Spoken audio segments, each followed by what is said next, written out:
feels good to be better than the rest. Just kidding. That pumped me up. Crypto Fitness Challenge. Crypto Fitness Challenge was free, by the way. 100% free to enter the first Crypto Fitness Challenge. We're wrapping up here. Guys, that flew by like it was nothing, the 90-day fitness challenge. Are you kidding me? Biceps in the chat for the fitness challenge. Oh my God. Let's scroll up. Oh, my finger's getting cramped because I'm scrolling up so far. Okay. Who was first in the chat? Warden, you. I've been seeing you in here every day. You must be learning. Benny Blanco, great to see you. Monica, Mo, Fit Meals, Ruskino, Crypto Compassion. Great to see everyone in here. Nom nom, tea time. Stop what you're doing and smash that like button. Let's get this party started, guys. Smash that like button and retweet the tweet that I just posted below so you can go into the gates of heaven with all of the animals. Chad, Donner Schwans. Good morning, Kings. Hexagon Tattooer. Who will put the first tattoo on Jim Rat Crypto? Jim Rat Crypto is a tattoo virgin. 0 tattoos. If Hex goes to $1, I will slap some sort of flippin' tattoo on myself. So you can clip that right there. Oh, I shouldn't have said that. That could be trouble. Hopefully, R23, great to see you in here. Everybody, great to see you. I just wanted to say hi to the chat because last night I was talking to Jack, and I've been trying to do better with the chat, but when Sam's not here, the chat goes bye-bye. Bye. Like, no chat. If Sam's not here and it's in the morning, no chat. No chat. I'm sorry. That's my rule. But if Sam is here, chat. Simple as that. And Sam's usually here, so it's like a fucking 99.1% rate at this point. Let's transition now. Okay, if you're new, blah, blah, blah, everyone, episode starts now. Guys, what are we talking about today? A lot of really, really important stuff today. Like everything that pretty much top to bottom, very important, high, detailed, critical information. We're starting with the basics, though, so we can kind of round everyone in to the lesson of the day. The lesson of the day would be Tornado Cash. Would you like to have nobody know where any of your money goes ever? Of course you would. So would I. Do I want nobody to know anything about my funds because they're mine? Correct. Do I want to not pay extra stupid taxes just because I hold money and I'm standing in a specific piece of land? No, I do not. I don't want to have to leave the United States either, and I will. And it's annoying. I'm not saying I'll do that in the next year or two, but you never know. Anyway, so we're going from anonymity, blockchain technology, basics. I want to teach you about a blockchain. What is it? Let's get into it. And then we're going to go into Tornado Cash. All right, guys, I'm talking too much, guys. Crypto in the morning, biceps in the chat, retweet the tweet. You already know what time it is. Crypto in the morning. Crypto in the morning. Crypto in the morning. Waiting on phone. Crypto in the morning. Crypto in the morning. Ready to take notes. Crypto in the morning. Crypto in the morning. Crypto in the morning. Waiting on phone. Crypto in the morning. Crypto in the morning. Ready to take notes. Smoking no blunt on my way to the gym. 11 a.m. and I'm already tuned in. Got me some hacks and I'm making a stake. Got me some heads on, I'm making it rain. Pay me some maxi and that just in case. Jim Reddit sent me to show you the way. D5 Pro. Yeah. Crypto in the morning. Crypto in the morning. Crypto in the morning. Waiting on phone. Crypto in the morning. Crypto in the morning. Ready to take notes. Crypto in the morning. Crypto in the morning. Crypto in the morning. Waiting on phone. Crypto in the morning. Crypto in the morning. Ready to take notes.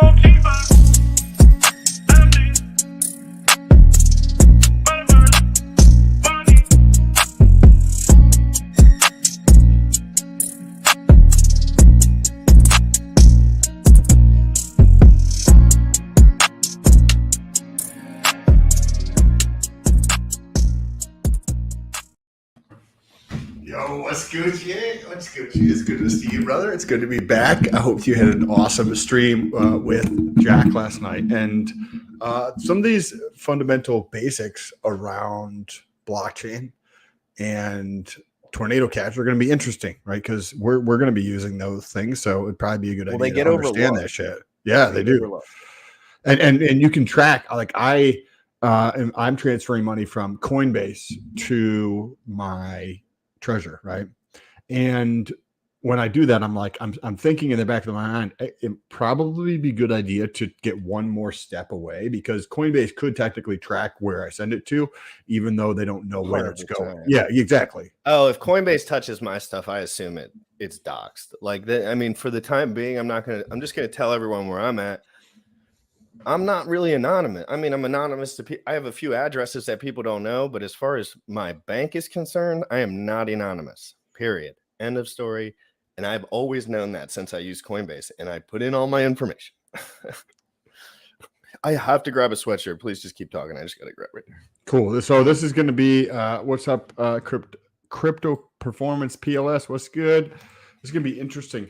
I would like to do a video where I am actually using Tornado Cash to see what it is like, because I think of a lot of the stuff, whether it's Tornado Cash or anything in crypto or anything in life, you can try to describe that to somebody who doesn't know what it's like, but that's like me trying to describe what sex is like, and if I've never had sex, right? Like that's what happens a lot on the internet. That's what happens in school and stuff like that. But it's an emotional thing when you connect with information. Like if you have to connect with the information, like just like you have to connect emotionally with like a chick or whatever. Like, you know, you could explain to a sixth grader, like you said, like there it is, that's how it goes. But like you have all these feelings and you just like, oh, how does this happen? Oh my God, what does it look like? What does it feel like? And then you do it and you're just like, you do it a couple hundred times and then you're just like back to normal life, you know, like back to different stimulus, back to something else. Get it over with a lot of this stuff in life. I tell people that about dating too and stuff, like get it over with, get it out of your system, because it's stupid as fuck. It's dumb, period. You can meet nice people and go on dates. That's not what the dating culture is anymore. It's just like a retarded masturbation session.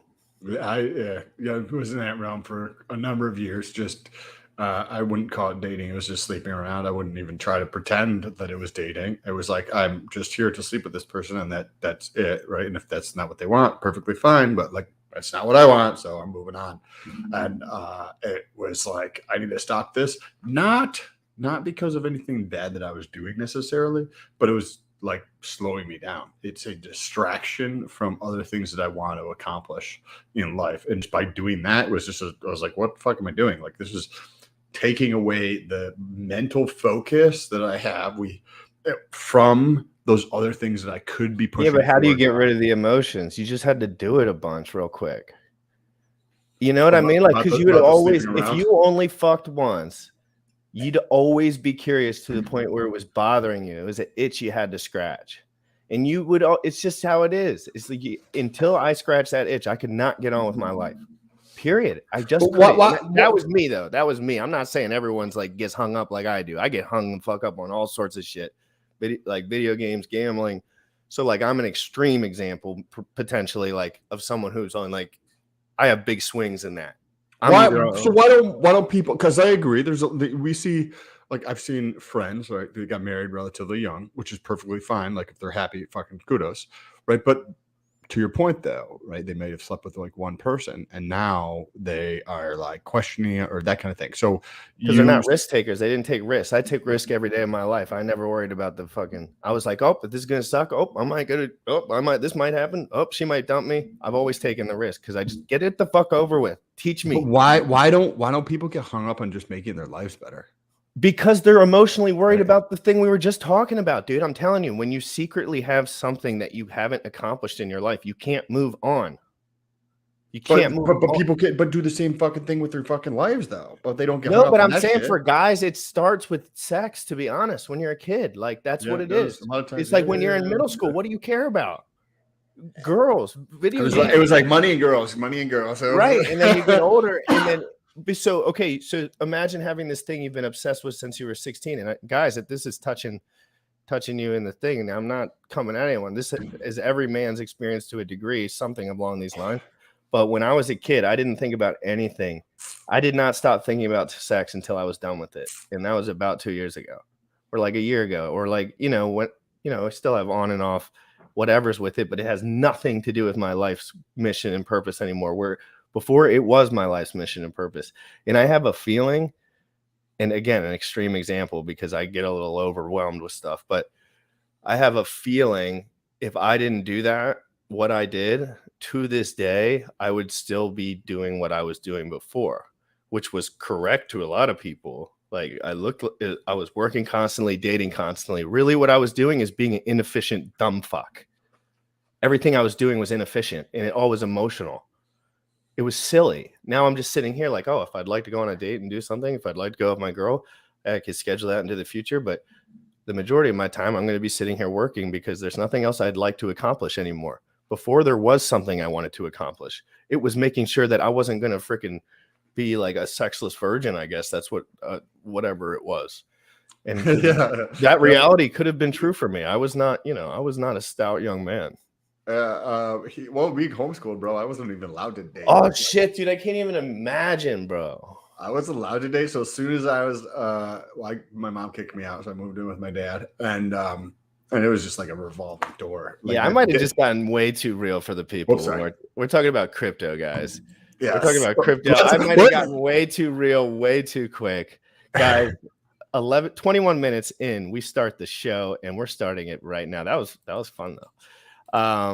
So I'm going to pull this video up and let it play. Sam, if you want to pause it, just say so and I'll pause it at any moment. So if you want to pause it and just like mention something, infer something, again, I want people to learn this. So like if you feel free to infer something that you might think would be insightful. Right before we just get into this, I think highlighting why it's important, because we're going, and we've said this before, but we're going through gargantuan shift of wealth that the world has never seen before.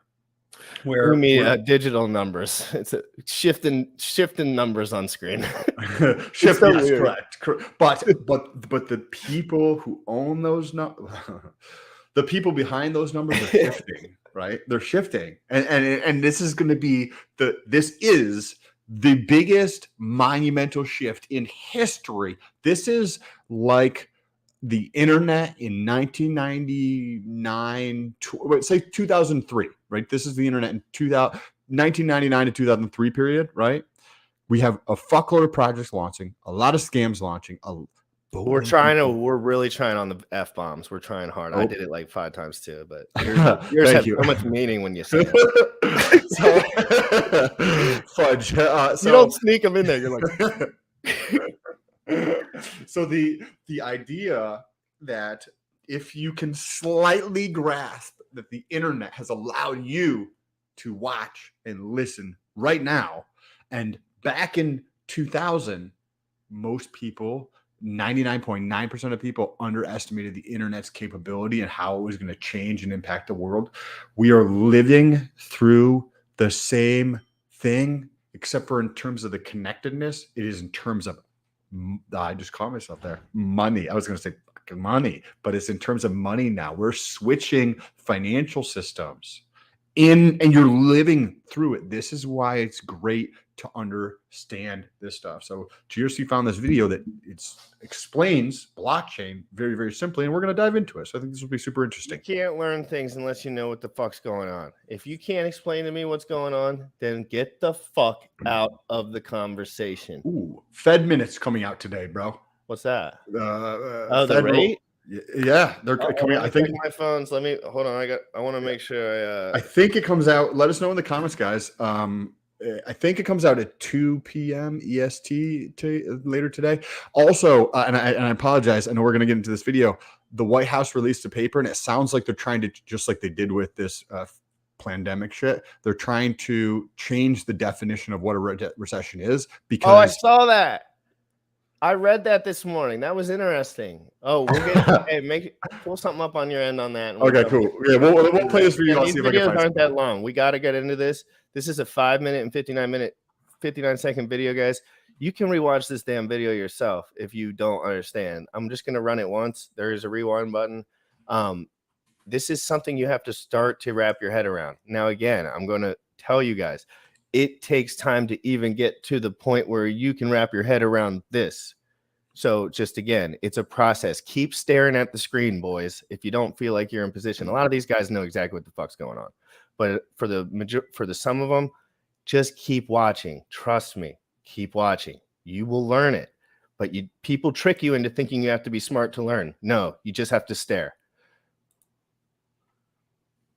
I'm on a roll. And now I'm not. How do they work? What problems do they solve? And how can they be used? Like the name indicates, a blockchain is a chain of blocks that contains information. This technique was originally described in 1991 by a group of researchers and was originally intended to timestamp digital documents so that it's not possible to backdate them or to tamper with them, almost like a notary. However, it went by mostly unused until it was adapted by Satoshi Nakamoto in 2009 to create the digital cryptocurrency Bitcoin. Now, a blockchain is a distributed ledger that is completely open to anyone. They have an interesting property. Once some data has been recorded inside the blockchain, it becomes very difficult to change it. So how does that work? Well, let's take a closer look at a block. Each block contains some data, the hash of the block, and the hash of the previous block.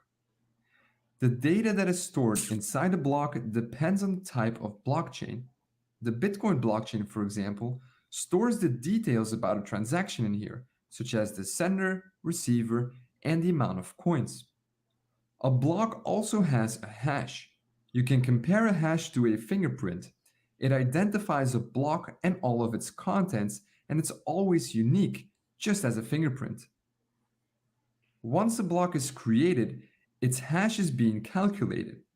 Changing something inside the block will cause the hash to change. So in other words, hashes are very useful when you want to detect changes to blocks. If the fingerprint of a block changes, it no longer is the same block. The third element inside each block is the hash of the previous block. And this effectively creates a chain of blocks, and it's this technique that makes a blockchain so secure. Let's take an example. Here we have a chain of 3 blocks. As you can see, each block has a hash and the hash of the previous block. So block number 3 points to block number 2, and number 2 points to number 1. Now the first block is a bit special. It cannot point to previous blocks because, well, it's the first one. We call this block the genesis block. Now let's say that you tamper with the second block. This causes the hash of the block to change as well. In turn, that will make block 3 and all following blocks invalid because they no longer store a valid hash of the previous block. So changing a single block will make all following blocks invalid. But using hashes is not enough to prevent tampering. Computers these days are very fast and can calculate hundreds of thousands of hashes per second. You could effectively tamper with a block and recalculate all the hashes of other blocks to make your blockchain valid again. So to mitigate this, blockchains have something that is called proof of work. It's a mechanism that slows down the creation of new blocks. In Bitcoin's case, it takes about 10 minutes to calculate the required proof of work and add a new block to the chain. This mechanism makes it very hard to tamper with the blocks because if you tamper with one block, you'll need to recalculate the proof of work for all the following blocks. So the security of a blockchain comes from its creative use of hashing and the proof of work mechanism. But there is one more way that blockchains secure themselves, and that is by being distributed. Instead of using a central entity to manage the chain, blockchains use a peer-to-peer network and everyone is allowed to join. When someone joins this network, he gets a full copy of the blockchain. The node can use this to verify that everything is still in order. Now, let's see what happens when someone creates a new block. That block is sent to everyone on the network. Each node then verifies the block to make sure that it hasn't been tampered with. And if everything checks out, Each node adds this block to their own blockchain. All the nodes in this network create consensus. They agree about what blocks are valid and which aren't. Blocks that are tampered with will be rejected by other nodes in the network. So, to successfully tamper with a blockchain, you'll need to tamper with all the blocks on the chain, redo the proof of work for each block, and take control of more than 50% of the peer-to-peer network. Only then will your tampered block become accepted by everyone else. So this is almost impossible to do. Blockchains are also constantly evolving. One of the most recent developments is the creation of smart contracts. These contracts are simple programs that are stored on the blockchain and can be used to automatically exchange coins based on certain conditions. More on smart contracts in a later video. The creation of blockchain technology piqued a lot of people's interest. Soon others realized that this technology could be used for other things, like storing medical records, creating a digital notary, or even collecting taxes. So now you know what a blockchain is, how it works on a basic level, and what problems it solves. Want to learn how you can implement a simple blockchain in JavaScript?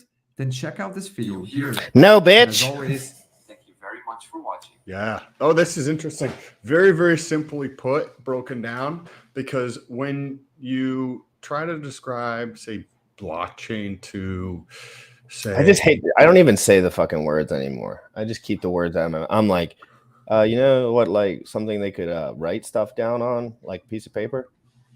And they're like, yeah. I'm like, now you know, on a computer you could do that too. And they have one, and nobody owns it, and it just automatically works, and it's very transparent. Like that's it. Like because the blockchains are just like, what kind of rocket science is this? Like it just makes and they think like, you know how many times in my head I can just hear my brother. He's like, he would always tell me like, you're not some big brain, like you're not some smart guy, like, and I would always say to myself like, it's the last thing that I think you have to be is a smart guy. Like I never even thought you have to be a smart guy. It always pissed me off because it's a limiting belief. yes. It's just a limiting belief thinking that there's some sort of smart calibration, like three people sit next to each other and the smart ones just end up good. No, does nothing. Most people do nothing. The smart ones do nothing. I don't want to say any specifics because I don't know who watches this show, but there's the people everyone knows those smart people that end up playing fucking video games and jerking off all day and doing jack shit, but they were way smarter than you in school, weren't they? Yes. Everyone knows that. It's just about the people that have something to want to move forward towards, and they just everyone wants to trick you into thinking small. Think small. Don't do anything crazy. Think small. And it's normal. It's autopilot. I don't judge people for doing it anymore. I just don't listen to it, frankly. But when I hear people, talking shit, it's sad in the sense that like people don't realize that the words that are coming out of their mouth, as in like your brother saying, hey, you're not smart, or whatever the case is in terms of insinuating stuff like that, it's really them just talking about themselves. And I feel bad for these people. Like, could you it's not even like they're smart. It's like don't be open-minded is basically what they're telling you. Like, don't think, don't just do what you're supposed to do.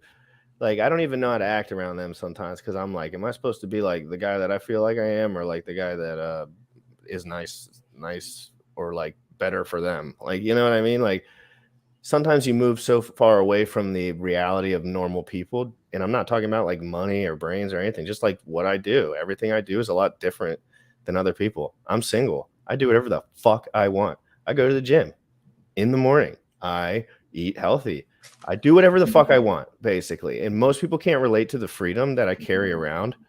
Like, they can't relate, right? I'm going to look at you and be like, oh, you're rich, aren't you? Yeah. Oh, no, you're a slave because you have to work all day long and do everything you're told, buddy. And I don't have to do shit. And I'm like, and I'm 28. You know what I mean? And to me, that's what I wanted, though. That's what I wanted specifically. It's not that's what everybody wants. Like, I wanted that feeling because I know for me, that's where great work can come from. It can't come from the place of like, I remember my dad back when I was on his payroll would just be like, I bet you guys can't wait till Friday to get your paychecks or whatever. And I was like, I have never once looked at my bank account. I remember saying that. I hadn't even looked at my bank account.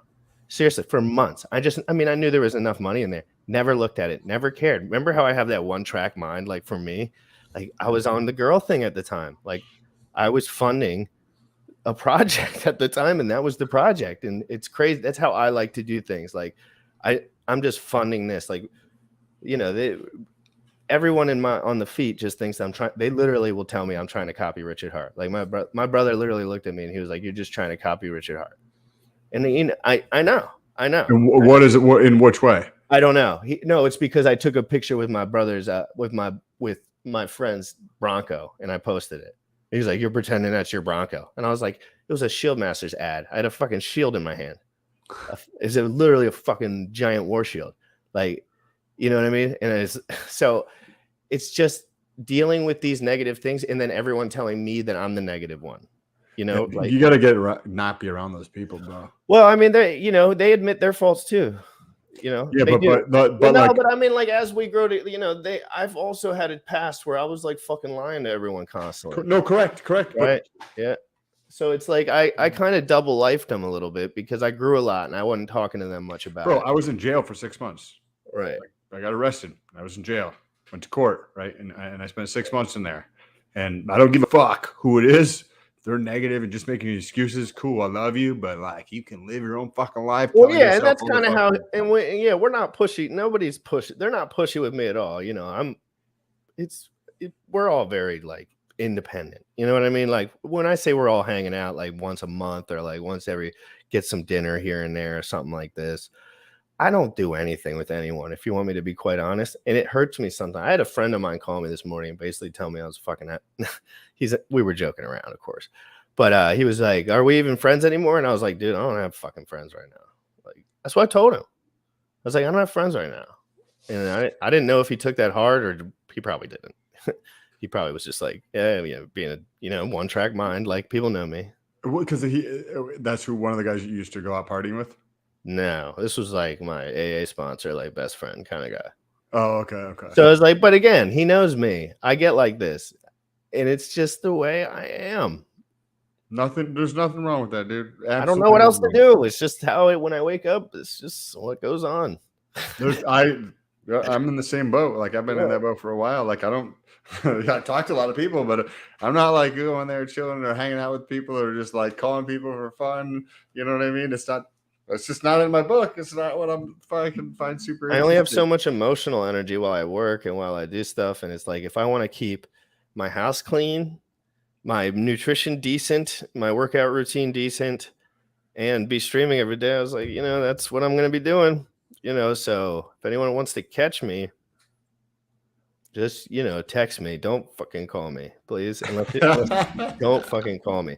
And I'm not saying anyone who I've talked to on the phone, but like, if you call me out of nowhere, I'm just I get 100. I'm freaking 28. I don't phone calls. There's no phone calls. I don't do phone calls. I only do FaceTimes and like in the meetings. I even my family a lot of times won't call. Well, there's missed calls. I don't just pick up the phone a lot. Like I'm doing. But I only do it for people that There's a couple of people that I talk to on the phone, but in general, I'm just not used to being on the phone. So don't think of this as like, oh, I hate you, so I'm not. I don't call people. I've never written a check. I'm not like Mr. sitting on the phone all day long. So.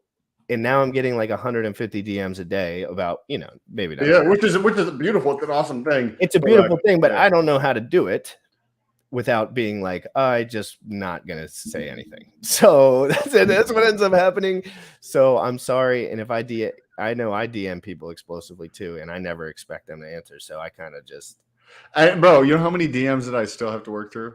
It's part of life, bro. Like you'll get to it when you get to it, if you get to it, and if you don't get to it, you don't get to it, and it is what it is. Yeah, like, Nicholas Reed, just before we move on, this is it. Like we're done with the conversation after this. He's like, this is what I did. I knew I had a one-track mind. I knew it could be explosively dangerous for me to do random ass shit. I really did. Like at a young age, I was like, I will be a drug addict if I do certain things. Like if I go into certain fields, right? Like if I want to be a some sort of singer or some shit, like I can assume that lifestyle is going to make me do drugs probably for me.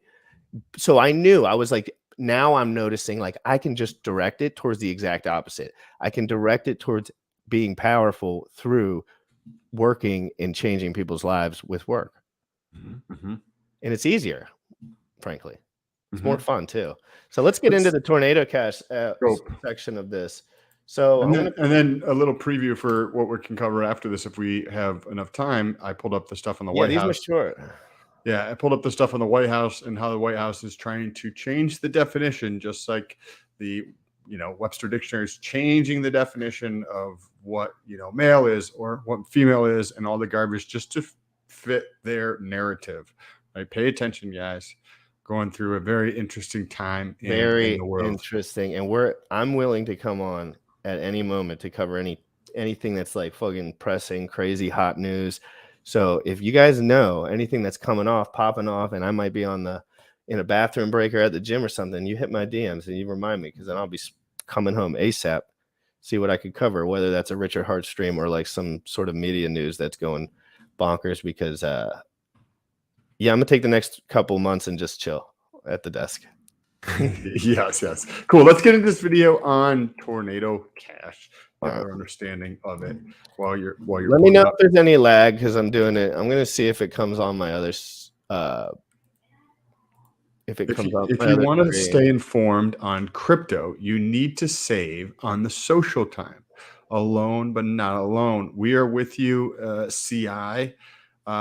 Feeling what GRC is living. Yes, right. We're maybe physically not in the presence of other people, but at the same time, I'm having a beautiful conversation with GRC every day.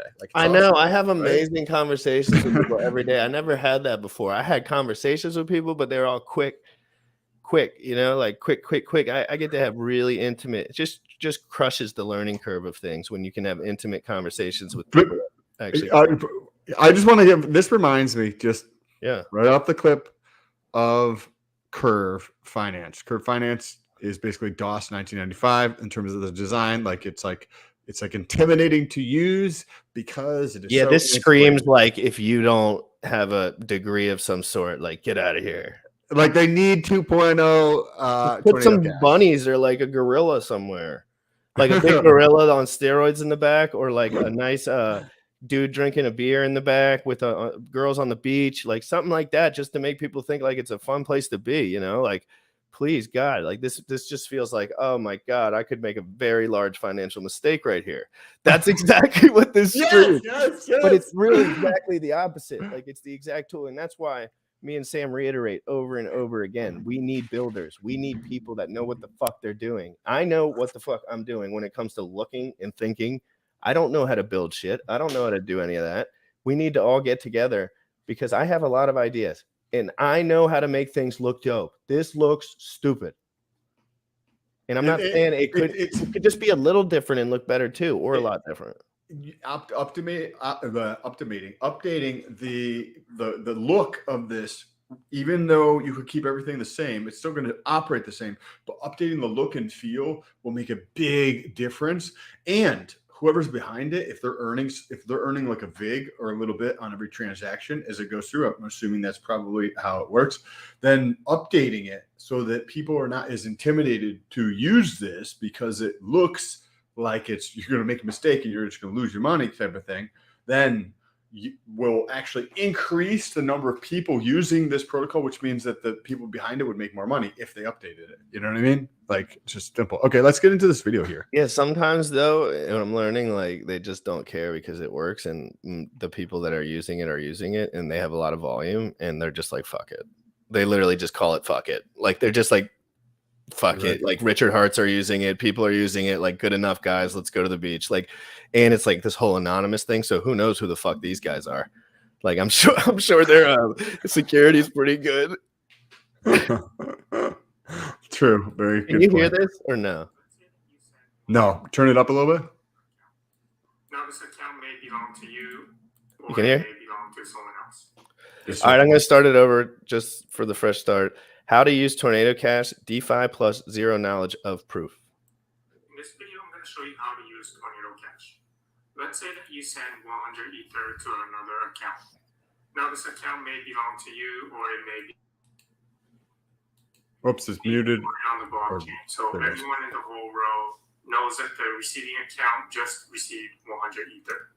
Now, if this receiving account also belongs to you, and someone else knows that this receiving account belongs to you, then that person can conclude that you still have 100 Ether.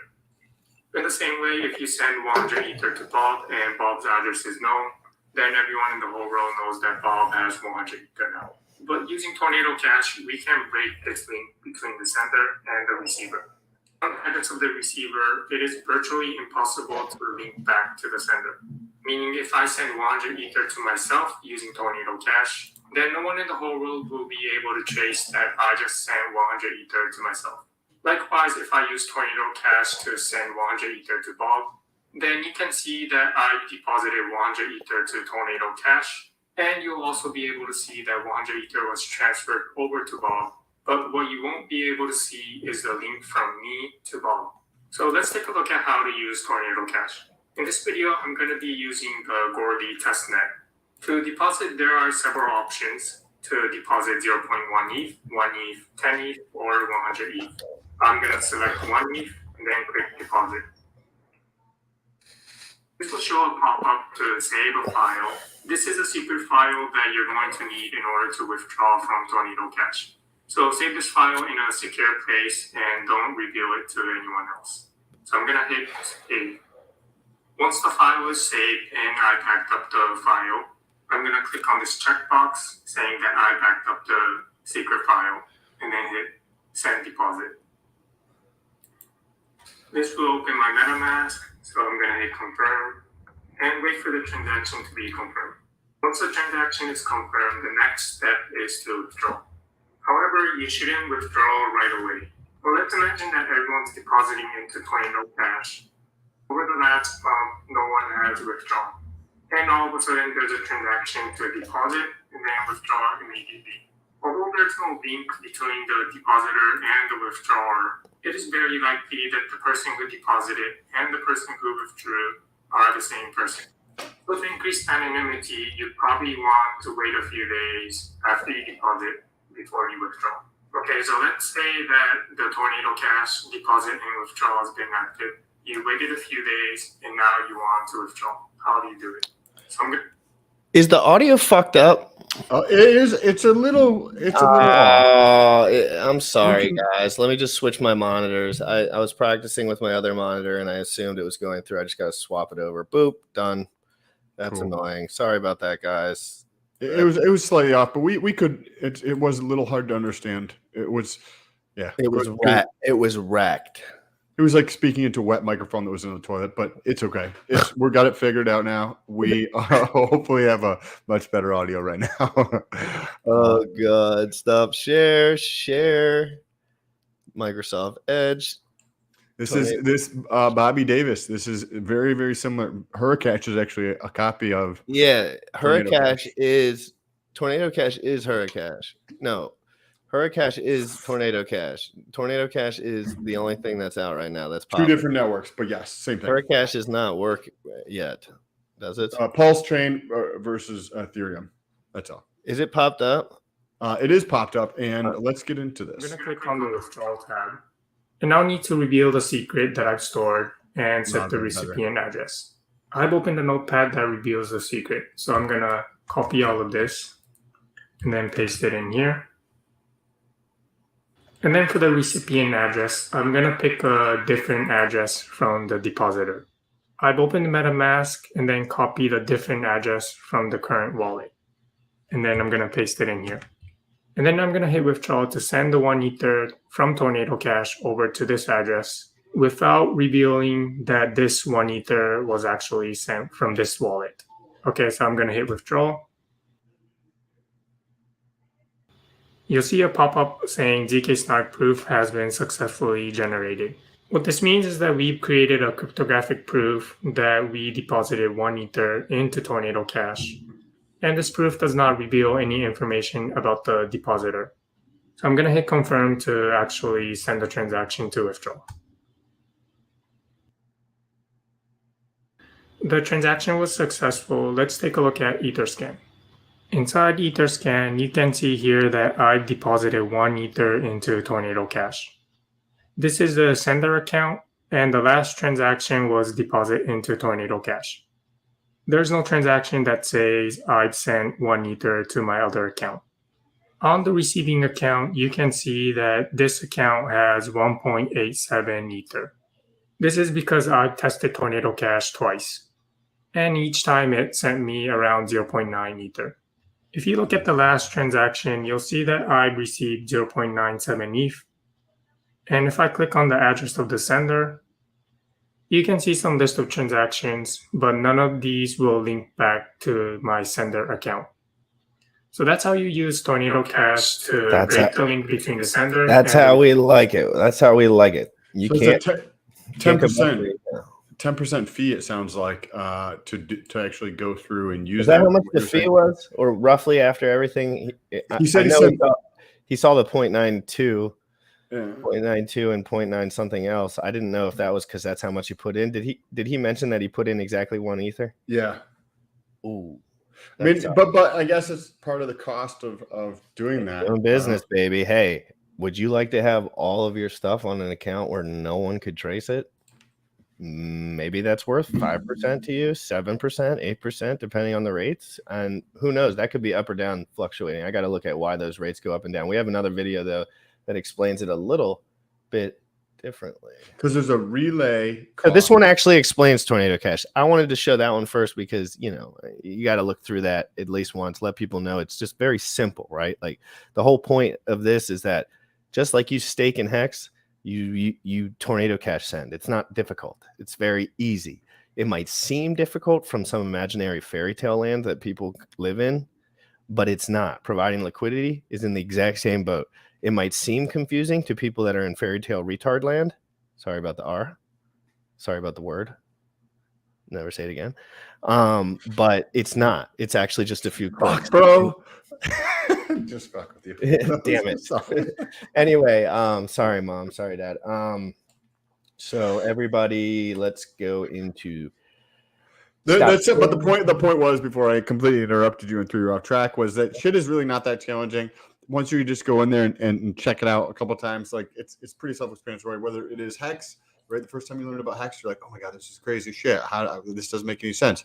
First time you learned about liquidity providing, you're like, oh my god, this stuff doesn't make any sense. How does this work? Impermanent loss, I'm gonna lose all my fucking tokens, right? And the same thing with Tornado Cash. Like all this stuff is relative. And then they buy into that narrative to just like pitch it because it's easy. Like it's easy to say shit's hard to do, so just don't do it. Correct. It's like, oh yeah, it's easy. Don't provide liquidity ever. Oh, wow. Life sucks. I love that. Why can't I do that? Just because Tornado Cash protects. Especially when you're in the two asset, like even if they support both assets, they don't want you to do it. So like Correct. that's like it's like, oh, so what if you like both assets? Well, it's too dangerous because there's other shit. I'm like, well, there's other ZRC20s that you stake with. Yes. Like what are these other Suppose risks? that Alice sends 100 Ether to another address. This transaction is recorded on the blockchain. Because data on blockchain is public data, everyone in the whole world now knows that this address, 0xB1B1B1, now has 100 Ether. Now, if people know that this 0xB1B1B1 address also belongs to Alice, then people around the world can conclude that Alice still has 100 Ether. Likewise, if this receiver address belongs to Bob, then everyone in the whole world knows that Bob now has 100 Ether. So how does Tornado Cash protect privacy? How is it able to hide the link from the sender to the receiver? First, let's take a look at how deposit works in Tornado Cash. Before she deposits into Tornado Cash, she'll have to pick 2 random numbers, a secret and a nullifier. And then she computes the hash of these 2 random numbers. To deposit into Tornado Cash, she'll send the 1 Ether and the hash of the secret and the nullifier. Here we'll say it is 0x123. The Ether gets locked in Tornado Cash contract, And this hash, called the commitment, is also recorded into the smart contract. This hash is later going to be used to withdraw this 1 Ether from Tornado Cash. Users are always depositing and withdrawing from Tornado Cash. Here we say that Charlie the cat also deposits 1 Ether and his hash is 0x456. The Ether gets locked into Tornado Cash and the hash 0x456 is also recorded. Bob the bear also does the same, send 1 Ether and his hash is 0x789. Ether gets locked and his hash 0x789 is also recorded into the smart contract. You might have noticed that Alice, Bob, and Charlie all deposited 1 Ether. Why is it that everyone is depositing 1 Ether? Why can't Alice deposit 2 Ether, and Bob deposit 3 Ether, and Charlie deposit 100 Ether? To answer this question, let's imagine that Alice has 100 Ether, Bob has 1 Ether, and Charlie has 1 Ether. And they all deposit into Tornado Cash. Later, an anonymous user comes along and withdraws 100 Ether. We know that the only person that deposited 100 Ether was Alice, so we can conclude that Alice still has 100 Ether. So to increase anonymity, everyone has to send the same amount of Ether into Tornado Cash. This way, there is no one user that stands out from the rest of the crowd. So that is why everyone has to deposit the same amount of Ether. So now let's see how withdrawal works in Tornado Cash. First, I'll explain how it's done incorrectly. We'll first withdraw in a way that reveals the identity of the withdrawer. And then we'll see how to fix this problem so that the identity of the withdrawer is not revealed. So the wrong way to withdraw is that the withdrawer reveals the secret and the nullifier. The smart contract checks that the hash of the secret and the nullifier is equal to 0x123, and this hash 0x123 is recorded into the Tornado Cash smart contract. If it is, then Tornado Cash will send the 1 Ether back to the caller. But in this process, it reveals the identity of the person who withdrew. How is it that the identity of the withdrawal is revealed? Let's take a look. Well, we know that Alice deposited with a hash 0x123. Later on, an anonymous user came along and revealed a secret and a nullifier, such that the hash of the secret and the nullifier is equal to 0x123. But because the hash function is a one-way function, this means that the only person that knows the secret and the nullifier that hashes to 0x123 is Alice. This is how the identity of the user is revealed on withdrawal. So how can we fix this problem? Well, we know that revealing the secret and the nullifier reveals the identity of the withdrawer. If somehow there is a way to prove that I know a secret and a nullifier such that the hash of the secret and the nullifier is recorded onto the Tornado Cash smart contract without revealing the actual secret and the nullifier. So the anonymous user will send the proof that say, I know a secret and a nullifier such that the hash of the secret and the nullifier is recorded onto the Tornado Cash smart contract. And this proof does not reveal the actual secret and the nullifier. This means that the anonymous user will stay anonymous. The smart contract verifies that the proof is valid, but it wouldn't know if the proof is for 0x123, 0x456, or 0x789. In other words, the proof does not reveal the identity of the anonymous user. This is called zero-knowledge proof. Being able to prove that you know some information without revealing anything about the actual information. The math behind zero-knowledge proof used by Tornado Cash is called zk-snark. Now notice that when we deposit and when we withdraw, we select two random numbers, the secret and the nullifier. What is this nullifier and what does it do? When an anonymous user withdraws from Tornado Cash doesn't know who is withdrawing. The withdrawer can be Alice, Bob the bear, or Charlie the cat. Tornado Cash doesn't know who is withdrawing. This means that Tornado Cash cannot keep track of who has withdrawn their deposits. So a clever hacker would say, okay, Tornado Cash doesn't know who withdrew. So what I'm going to try to do is deposit once and then withdraw multiple times. The hacker sends a proof to withdraw. The proof checks out and the hacker gets 1 Ether. The hacker sends the same proof again and then withdraw 1 ETH again. In total, the hacker deposited 1 Ether, but he was able to withdraw 2 Ether. To prevent this double spend, meaning that you deposited once but you can withdraw multiple times, when you send the proof to withdraw, you'll also have to submit the hash of the nullifier. And inside the proof of the ZK snark, it would check two things. It would check that the hash of the secret and the nullifier is recorded on the tornado cache, and it will also check that the hash of the nullifier is equal to the nullifier. Once the proof checks out, Tornado Cache records that the hash of the nullifier has been spent. The anonymous user gets the 1 Ether back, and if this same user tried to withdraw again using the same proof, then it will fail because the hash of the nullifier has already been spent, and it's recorded on the Tornado Cache smart contract. So that is the purpose of the nullifier, to prevent double spending.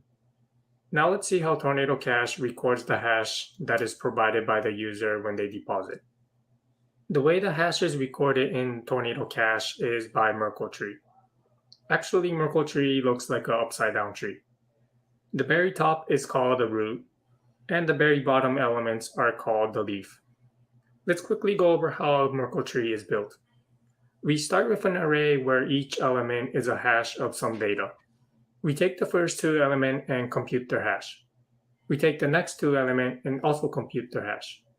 We continue this process until all elements has been hashed. Once the bottom elements has been paired together and then hashed, we do the same again. So we take the pair of hashes and then hash them again, and then do the same for the next two hashes. We continue this process until there is only one hash. This is called the Merkle root. In Tornado Cache, the Merkle tree is initialized like this. On the very bottom, so each leaf is a Keccak 256 hash of the string tornado. To show how insertion works in the Merkle tree of the Tornado Cache, this is going to get messy, so I'm going to relabel these hashes. We'll say that the very bottom hash is Z0. On the next level, they're all named Z1. And on the next level, they're named Z2. Since the tree has 3 levels, we'll refer to the Merkle root as Z3. This is level 0, this is level 1, this is level 2, and this is level 3. Okay, so let's see how to insert into the Tornado Merkle tree. Before anyone deposits, this is the Merkle tree of the Tornado Cache. We'll say that the first person to deposit selected a secret, we'll name it S0, and the nullifier N0. Hash it together, and come up with a commitment named C0. When the first user deposits, the commitment, so the hash of the secret and the nullifier of that user, is inserted as a first element of the array. So we'll need to update the hash above. And once that's done, we'll also need to update the hash above it. And then finally, we'll need to update the hash of the Merkle root. And that is what the Merkle tree will look like when the first user deposits. Let's take a look at how the Merkle tree will change when the second user deposits.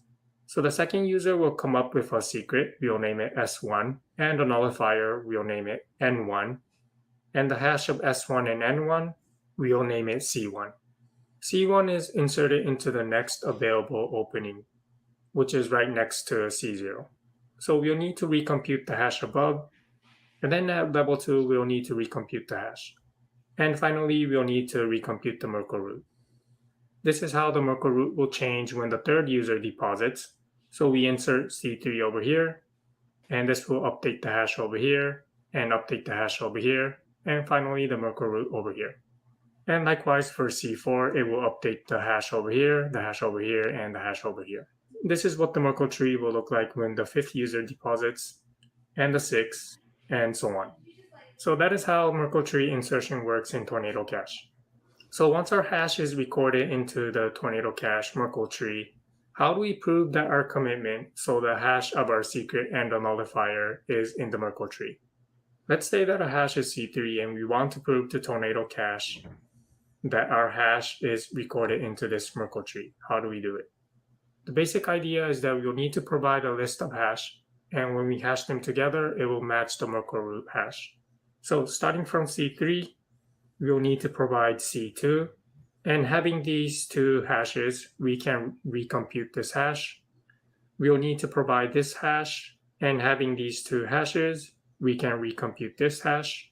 And finally, if we provide this hash, then we can recompute the Merkle root. So these are the list of hashes that we will need to provide in order to prove that C3 is recorded into the Merkle root. C3, C2, and this hash over here, and this hash over here. And if we provide the correct hashes, then it should match the Merkle root of the tornado cache. This proof is fed into ZK snarks, and the ZK snark will generate the zero knowledge proof, meaning that we are proving that C3 is in the Merkle tree of tornado cache without actually revealing our hash C3. So once we have the proof, we send it over to tornado cache. And if the proof checks out, meaning that we are able to construct the correct Merkle root of tornado cache, then we are able to withdraw the 1 Ether. I was surprised to find out that ZK Snark is already available in Solidity. Let me explain how the smart contracts of Tornado Cache are built. The Tornado Cache smart contract has 3 distinctive parts. The part that manages ETH going in and going out, the Merkle tree that keeps track of the deposit hashes, and the ZK Snark verifier contract that verifies that the withdrawer has a valid proof for the Merkle tree. This ZK Snark verifier smart contract is built using 2 tools. The first library is called Circum, and using this library, what's called the arithmetic circuit is written. This arithmetic circuit contains logic to prove that a hash is included in this Merkle tree. Now, once this arithmetic circuit is written, It's on the slightly technical side. That's but right. very That's right interesting. around 7.1 rewatches for me to probably understand that. At the end, like, you know, because you just have to work through it one by one just so you know each piece. Because again, these are just words. They're not complicated, but the words are not user friendly. So like they're not going to be like rhyming with your favorite rap song. You know what I mean? It's going to be like friggin' arithmetic circuits is the last part they were just getting into. So these are words you have to learn, but they're not complicated words. Okay.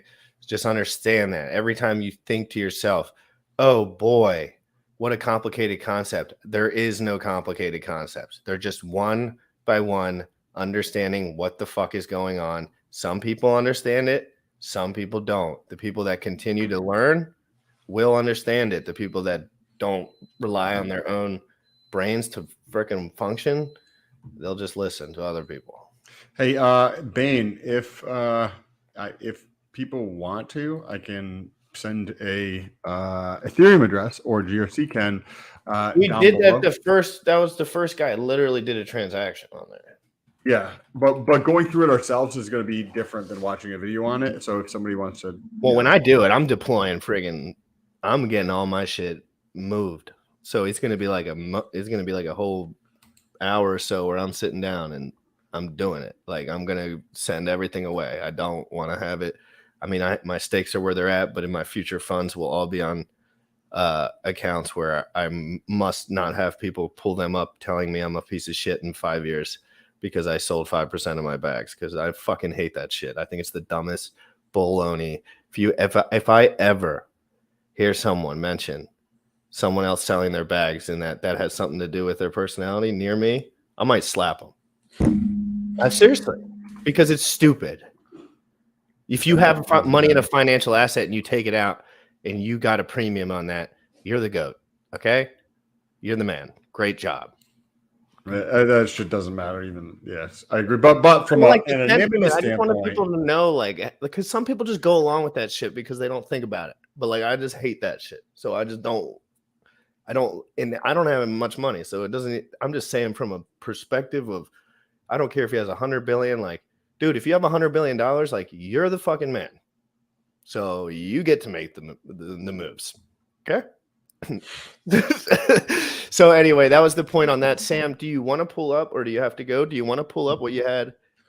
let's pull it. You Let's don't pull it have up to. quick. Yeah, no, this is good. We'll pull this up quick, and then we'll end in a couple minutes. This is the definition of what a recession is, right? So if you put in Google, what is a recession, and then you press search, the definition that the world sees, right, because Google is the #1 search engine in the planet, is this: a period of temporary economic decline during which trade and industrial activity are reduced, generally identified by a fall in GDP in 2 successive So that's what it is now, quarters. right? Correct. And Now, that's not switched up. that is not switched up. So as of the other When was day, that written? Does anyone know when that was written roughly? I mean, maybe the verbiage had changed, but this is what they were teaching when I was in school.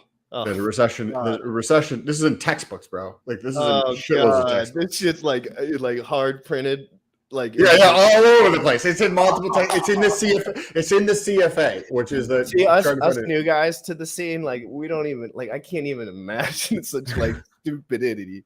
Like it's like, oh wait, this still exists. Like let me get my fax machine out and figure out what they're getting into over here. So this came out on the 21st. So if anybody's interested, this is the whitehouse.gov.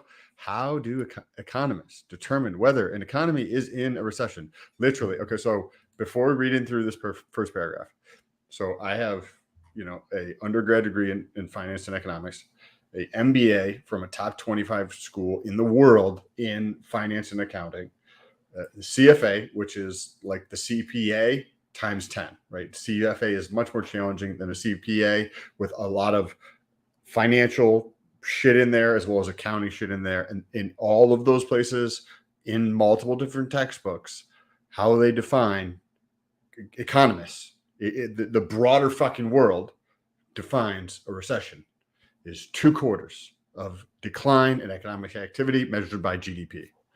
So let's see what the White House has to say, right? This is what the this is what the Biden administration has to say, right? What is a recession? While some maintain that 2 consecutive quarters of falling real GDP constitute recession, yes, everybody in North America who has ever had a finance class that's exactly correct. So that's like the rule. So right now, because again, I don't know any of this shit. So basically, the rule is if there's 2 down quarters in their rates, basically in output. So they'll measure GDP, which is just like how much the country produces. So basically, there's a certain level, and if it goes under that for 2 months, you are considered at a point of recession. Yeah, 6 months. Yes, correct. 2 quarters, 6 months. Exactly, 100%. It's written in many texts. So guys, we know that, and I have a feeling, just thinking on my feet here, they're going to somehow tie the inflation rate into the fact that they need to like make this longer or change it somehow, because they're going to say that there's factors that have changed this. Although we've gone 105 years with, it seems like since 31, I think someone wrote at some point that this rule was written or whatever. So let's keep going into it, Sam. I like when you read this shit better because I don't know what the fuck it is. So let's see. While some maintain that 2 consecutive quarters of falling real GDP constitute a recession, that is neither the official definition nor the way economists evaluate the state of the business cycle. What? This is in every single textbook. Instead, both official determinations of recession and economists' assessment of economic activity are based on a holistic look at the data. That's what a GDP measure is supposed to capture. Duh. According to the labor market, consumer and business spending, industrial production, and incomes. Based on these data, it is unlikely that the decline in GDP in the first quarter of this year, even if followed by another GDP decline in the second quarter, indicates a recession. This is gaslighting at its finest. What could this possibly do for them? What do they even care at this point? Just so they can not write the word recession? Like, are they just trying to avoid the word? What happens if I run a company and I create horrible policies that are very, very, very detrimental to that company? Fuck everything up. Yeah, but then what if I just change the definition of what the goal is? The goal is just like mind bending 101. They're just like, oh, guys, you don't worry, this is happening, but we're gonna switch the word that we use.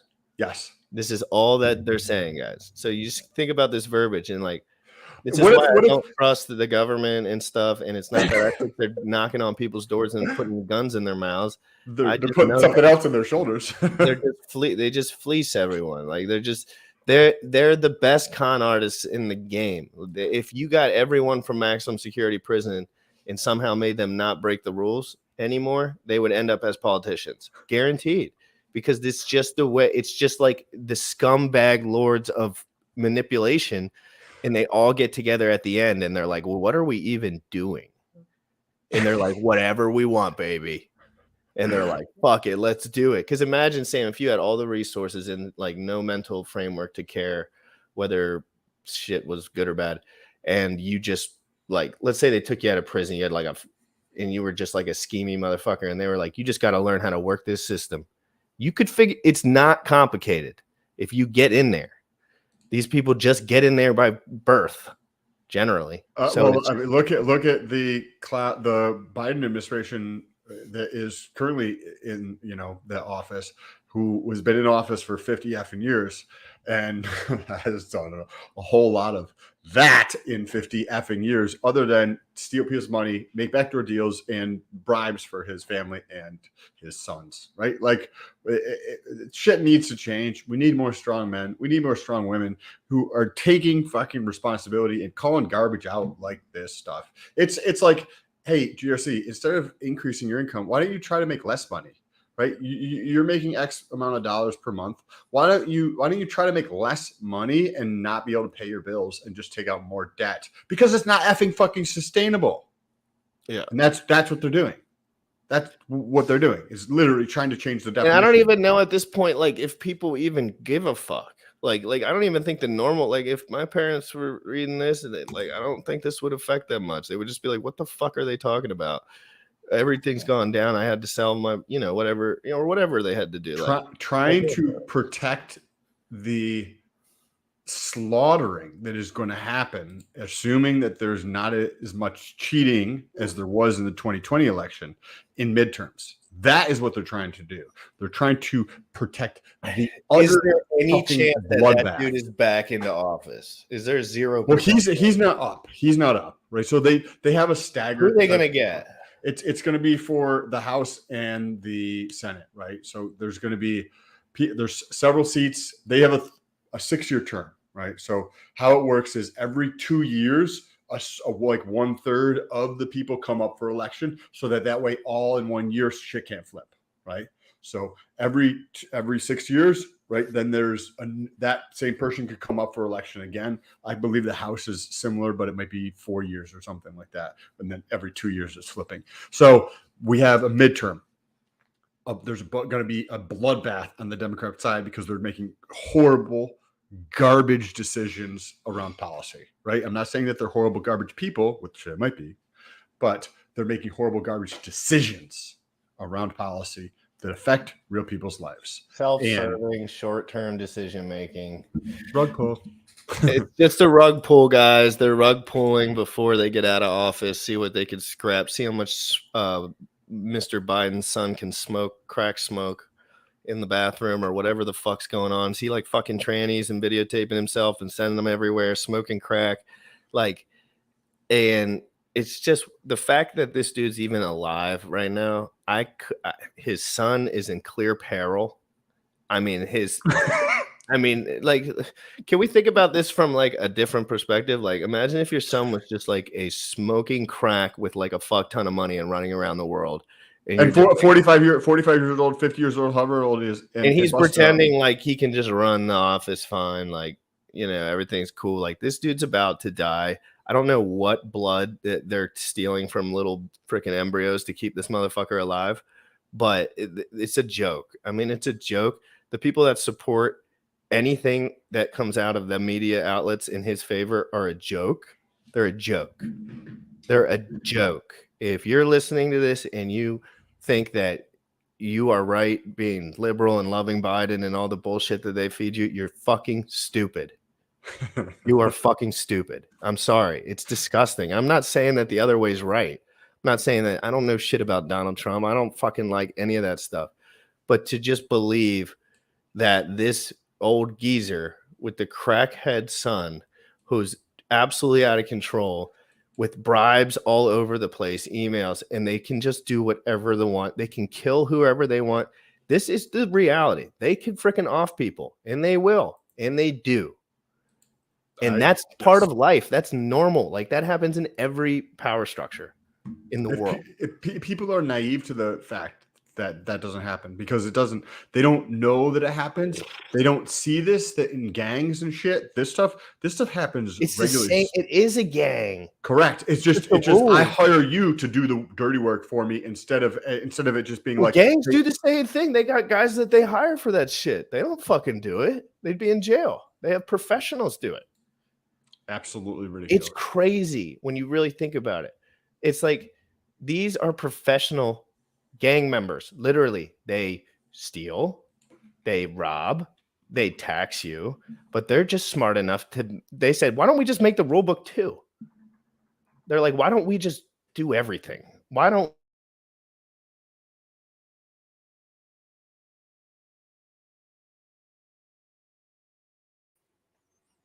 Did I lose it? I don't know if that was you or me, but I'm back. You're back. I think we're still here. Well, anyway, yeah, that's exactly why cryptocurrency was invented, to eliminate middlemen. I don't care about if people can, if you think anything about me and the way that I think about politics, you're an idiot, because I don't care about politics. I just care about power structures, immutability, and how can I escape the reality that I don't want to be working until I'm 70. I don't give a shit about Ukraine. I don't give a shit about Russia, because I don't know shit about that stuff. Okay. And I'm not going to sit here and pretend like I know what the fuck people are going through over there. People have been getting killed and murdered and lynched for the entirety of this lifespan that I've been alive, from on the news. It's been every day on the news since I was a kid.